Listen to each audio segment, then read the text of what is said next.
What is success? Because we're all going to have different metrics by which we judge it. For some of us, it's making money. For some of us, it's achieving our athletic potential. And for some of us, it's being good parents. And we're not here to change that view. And for us, it's achieving that feeling of freedom. That's what we're chasing. And studying the world's most successful people, there are 7 traits or habits that they have, regardless of what you consider success. And the awesome news is we can learn these traits and apply them to our lives too. So I'm going to share with you the 7 qualities of successful people and how we apply them to ourselves. Across the board, and something we work really hard to improve on, is that successful people are super disciplined.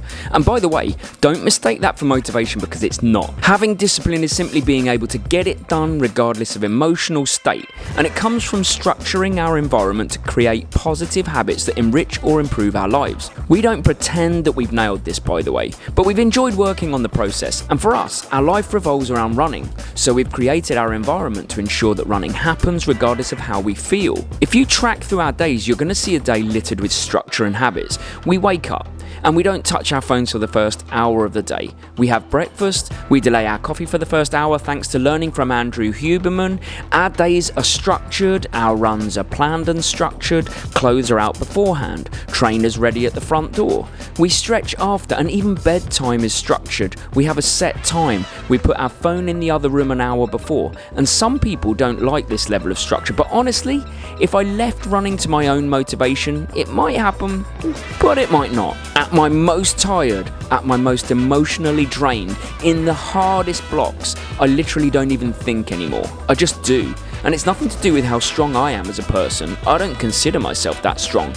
I've just automated my life so I can get the job done regardless. And that is how successful people function. And maybe I'll be one someday, but I enjoy working towards it. One of the qualities that I'm probably more jealous of and need to practice myself a little bit more that highly successful people have is patience. And we've come here to this cafe to essentially demonstrate the point in real time, because I'm going to guarantee that any overnight success that you see on the internet, that you hear about, it's not an overnight success. It's been years in the making. Just the moment that people become a success seems like it happens overnight, but I guarantee you it's not that way. And so the example I'd use today is the food choices I've just made at this cafe. I could very easily have ordered a sausage sandwich, and I could very easily have ordered a vanilla milkshake, both of which I absolutely love. But the point about patience and delayed gratification is that you say no to good so that you can say yes to great. And I know putting the right fuel in my tank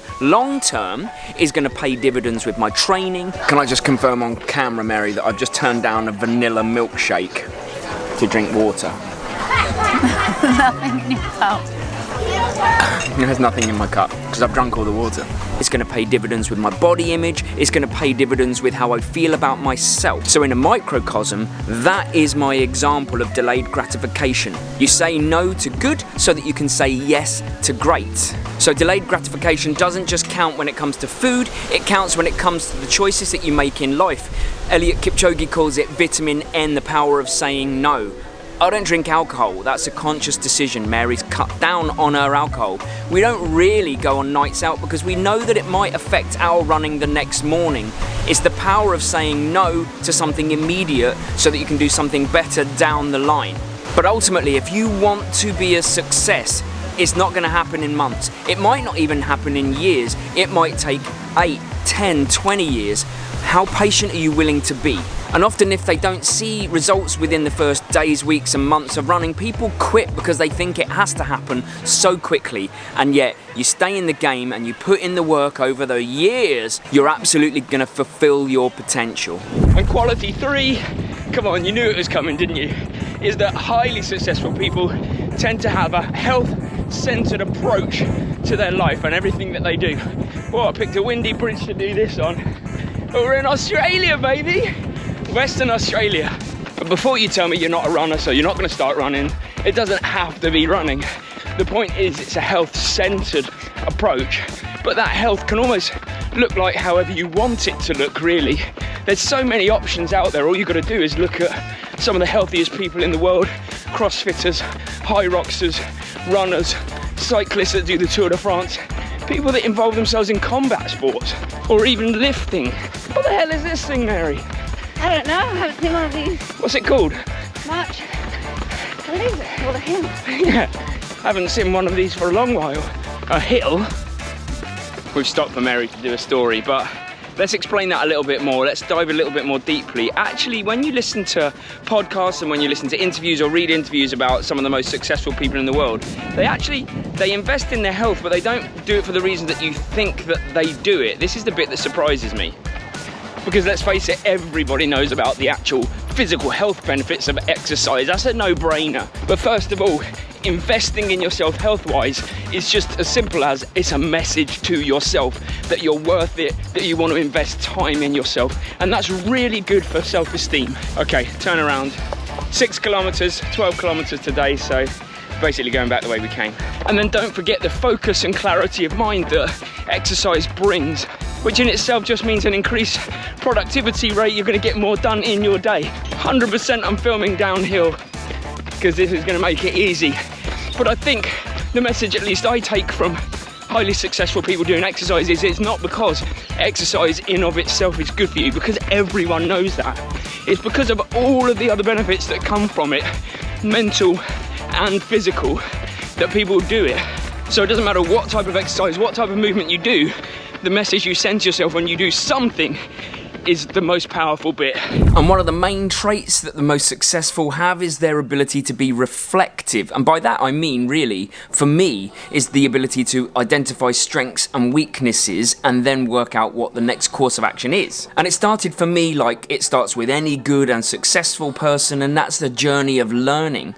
So I made sure that I voraciously read as many improvement books, as many running books as I could. I wanted to just learn about myself, how my body works, and how I can most fine-tune it to perform to the potential that I thought I had. And then also I surrounded myself with people better than me that can offer me advice, offer me opinions. When I was training for triathlon, it would be a swim analysis. When I was running, I had a run analysis done. I wanted to learn about my body, and I wanted to particularly learn where are my weaknesses and then how do I make them not weaknesses. I've read lots and lots of books. I listen to podcasts. When we're on the treadmill, we often watch YouTube videos so that we feel like we're learning as well. And then after each training block, say training for the marathon, we reflect what worked well and what could we do better. For example, I think maybe I could put a little bit more speed underneath in this next marathon training block for Boston that I didn't have in New York. So I'm going to focus a little bit more on the early days on some speed in my training, because again, I've identified that as a weak point for me. But I guess I would sum it up as saying that you never really look at yourself as the finished article. What you look at yourself as is a work in progress. Always. Where can you fine tune? At school we call it being able to reflect and then adapt, and I think that translates really nicely into the world of successful people, and for me, into the world of running. Another quality of the successful that I really buy into is that they are forgiving, and that's of other people, but I think more importantly in this sense, of themselves. And I'm about to get in an ice bath. Oh yeah. It's not even at its coldest yet. We've got a few days of icing it. Oh, that's still very cold though. Okay, when I talk about forgiving, I mean that successful people really invest in physical and mental self-care. Okay, let's talk mental first. And when I talk about mental forgiveness, and we talk about it a lot on the channel, it's that knowing that if you miss a session, it's okay. If you don't hit the numbers that you want to hit in a session, it's okay. You have to have a much more zoomed out approach than just a one session mentality. And the people that are the most successful are the least hard on themselves. And don't get me wrong, they make every session happen. But when things don't go to plan, they have that forgiving quality of themselves. And then physically, of course, things like this, things like seeking out treatments before they get injured, being kind to themselves. So we're talking dry needling, getting massages, ice baths. I'm thinking purchasing things like leg compressors like we purchased. All things that I would class as self-care, I guess. I guess it's that old cliche, isn't it, on planes where they say you've got to put your own oxygen mask on before you can help anyone else. And it's the same with training, and it's the same with life, and successful people do that very well. They know they have to grow in order to give They have to look after themselves in order to be able to give. So we're talking mentally, you just have to have a not every session is crucial, but every session is crucial mentality.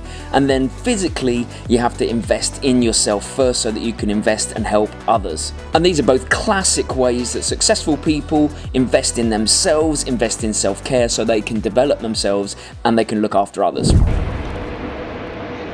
Another thing that really successful people and actually really successful companies do really well is that they get experimental, which is what we're trying to do in this run to prove the point, but we've got to get running. Okay, first of all, you've got to take the phrase, if it ain't broke, don't fix it, and throw it out the window because it's a load of rubbish. If it was the case, I wouldn't be using this wonderful GoPro 11 to film on. I wouldn't have a new iPhone.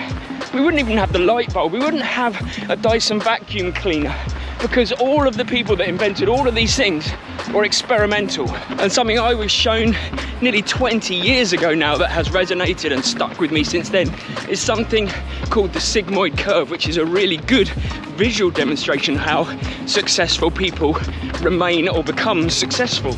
So the best way that I can explain the sigmoid curve is that highly successful people, even when they're on the path to success and being successful, they jump off of that level of success, they try new things, they potentially actually go backwards for a short while, but then they go to newer heights with that new success. So they're able to actually go further and higher than they ever would have been able to do when they were just trying that first thing. And that thing can be a business, experiment, your life, running, it doesn't matter what, but it's a way of thinking. That's the important bit. And when it comes to us and our lives and our running, here are some of the things that we've done to experiment to try and take our running and our lives to new heights.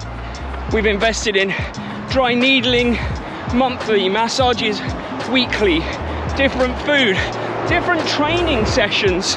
We've embraced a whole bunch of new training sessions this year. Even this video, professionally for me, is a big jump because it's not strictly about running, it's about how to level up your life. And that is, for me, a big experiment. And even on this run at the end, we're experimenting. So we got sent some Bix new carbohydrate electrolyte mix from Vlad. And we're just trying this because this might be a new way for us to not have to take gels on a run, to be able to just take it in a drink, everything we need, a little bit like Tailwind. So we're just experimenting with that, always looking for ways to improve our life, improve our performance. What's it like? That's awesome. It's like a gel and a drink mix, sweet lemony. Yeah, that's really nice. Okay, this may be a go, who knows? But if it doesn't work, we tried. And that's the point, we experimented, we're trying to improve. That's how successful people do, and we're just trying to mirror that. And the final trait or habit or quality or whatever you want to call it of successful people is that they are what I call relentlessly positive. And that doesn't mean they don't have down days and they don't have bad moments. But on the overall scheme of things for the successful is that nothing is a problem, everything is a puzzle. They look at things that they like to solve. It's almost like a game. And I love that quality myself. I look at it with my running. If I get injured, it's a piece of the puzzle. If I'm not running as fast as I want to, it's a piece of the puzzle. And although I can't call myself uber super successful, I'm trying to mirror those qualities. And relentless positivity is one I love mirroring anyway. And if you feel like you could be more positive and you don't know how, it's as simple as this. Surround yourself with positive people, with people that bring out the best in you and that you can learn from. And then it's very easy. You seek positivity. And if this video brought you value in any way, then consider subscribing to the channel, but never a hard sell. And if you like the video, you're definitely going to like this one, which was when I asked 10 top running YouTubers for their most unique piece of advice and then shared it with you in order to help your journey too. Thanks for watching. See you Sunday.